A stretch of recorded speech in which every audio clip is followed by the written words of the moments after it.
this video, pag-usapan natin si Peso Loan Up na downloadable pa din both sa iOS at sa Google Play Store. Guys, meron akong approved loan offer worth 10,000 pesos. Wow. Legit na loan offer niya sa akin, which is nagpapautang siya ng up to 100,000 pesos. The last time I tried this Peso loan was last year pa, I think, no, na-feature ko siya. And then, may mga viewers ako ngayon na binabalikan itong si Peso Loan. Ang dami nyo nang nagre-request sa akin nito na baka daw pwede kong silipin itong si Peso Loan Up na meron daw kasi siyang update this October lang daw. Baka nagbago siya. Well, ito na nga, dahil sa demand nyo, so binalikan ko ulit siya. At guess what, guys? Nagpaputang siya ng up to 100,000 pesos. Pero kapag first timer ka, huwag tayong mag-expect na talagang sagad yung i-offer sa atin. Pero guys, for the first timer, okay na din siya. And ang promise niya is buo siyang matatanggal. At ang interest rates niya, mababa lang guys. Maliit lang siya. At monthly yung repayment niya. Binigyan niya ako ng offer na 4 terms, 30 days to pay. Parang 4 months to pay siya. With super low interest rate. Well, of course, dinisburse ko siya. Well, before that, kumusta yung Peso Loan Up ngayon? Nagbago nga ba talaga siya? When it comes to application, loan interest rate, repayment terms, and etc. In addition po, don't worry, nag-a-accept siya kahit tayo ay student, unemployed, housewife, freelance, nag-a-accept siya nun. So, this loan up is for everybody. Well, na-amaze lang ako dito kay Peso Loan Up dahil laban na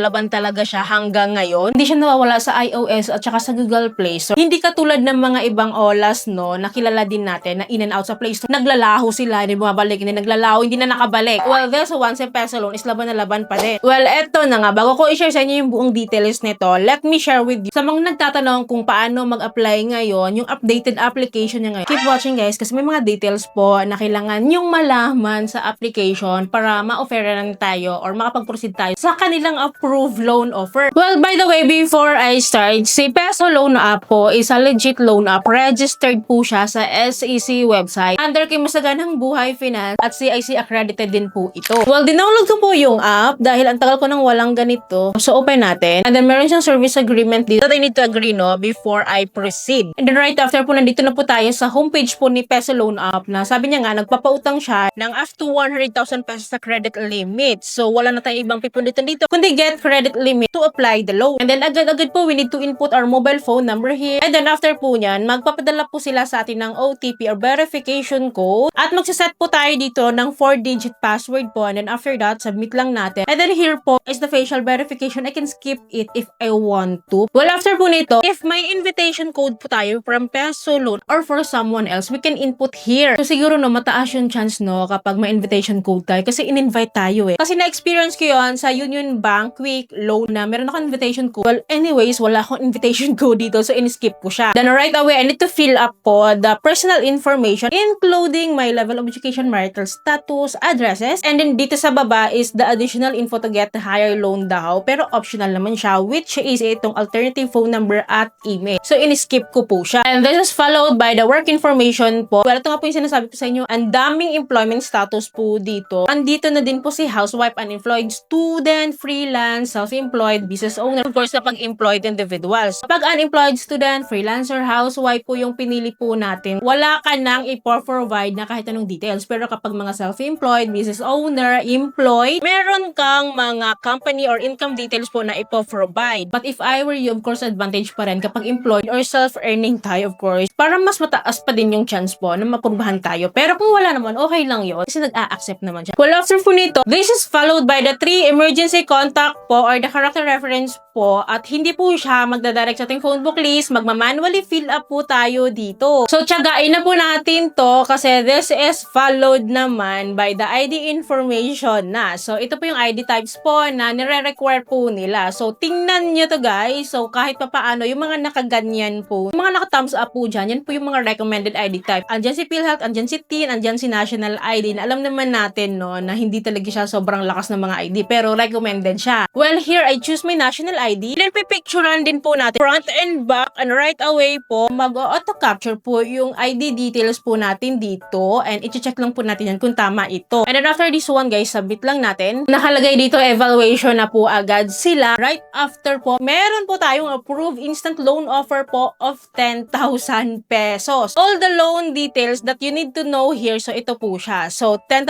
ang loan offer. Ang loan amount na pwede nating i-cash loan dito, binigyan niya ako ng 4 terms and then per term is 30 days to pay siya. So, lumalabas kung 4 terms siya, 4 months to pay. So, nakalagay nga po dito, buo siyang matatanggap kasi disbursed amount ko is 10,000 pesos din. Meron siyang interest amount of the total loan amount po of 1,000 pesos. Well, below, makikita natin dito yung repayment breakdown natin na monthly nga po yung payment ko dito. And mind you ha, 1,000 pesos of the total loan amount, yung interest rate for 4 months to pay sa 10,000. So, 10% lang yun for 4 months to pay or for the whole amount of 10,000.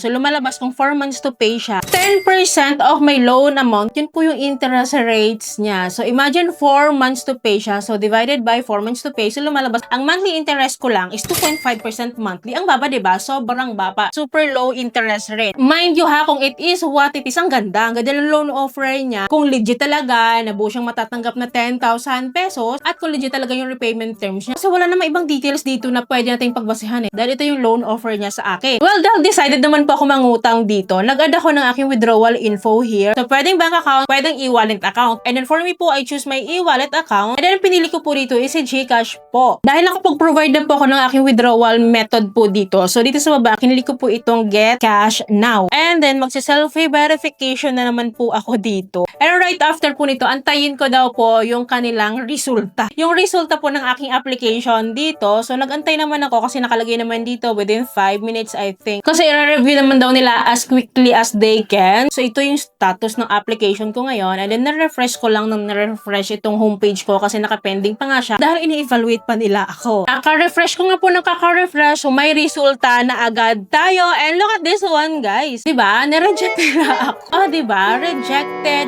po tayo dito kay Peso Loan Up. Pero ang good news dito, we can re-apply again po for after 3 days, no? For after 3 days lang naman. So, pwede daw tayo mag-re-apply dito. So, let's see kung pwede na ako mag-apply dito. Babalikan ko to. Of course, babaliktaan ko kayo. Pero balitaan nyo naman ako sa mga nakapag-try na po dito kay Peso Loan. Since ang tagal-tagal na at existing na itong loan up na ito, kumusta? Kumusta po yung experiences nyo? Paki-comment down below po. Magkano talaga yung loan offer sa inyo? Buo ba siyang matatanggap? Kumusta yung interest rate niya? Kumusta siya in the long run? Para aware din yung iba natin viewers, since sabi nga nila, nagkaroon ng update itong si Peso Loan Up. Tingnan natin kung okay na ba siya ngayon. Since rejected ako, I need your cooperation po sa mga nakapag-try po dito. Don't worry guys, i-update ko kayo kapag binalikan ko to at na-approve ako. Kasi kilala nyo ako. Fighter tayo dito. Babalik-balikan ko to hanggang sa ma-approve ako dito. And let's see, baka ma-approve na nga ako. Tingnan natin. So, don't worry, palagi akong mag-update sa inyo. Kaya dapat po nakasubscribe po kayo and click yung bell button para lahat po ng videos ko is updated and notified po kayo. So, yun lamang po. Thank you for watching this video. See you in my next video. Bye!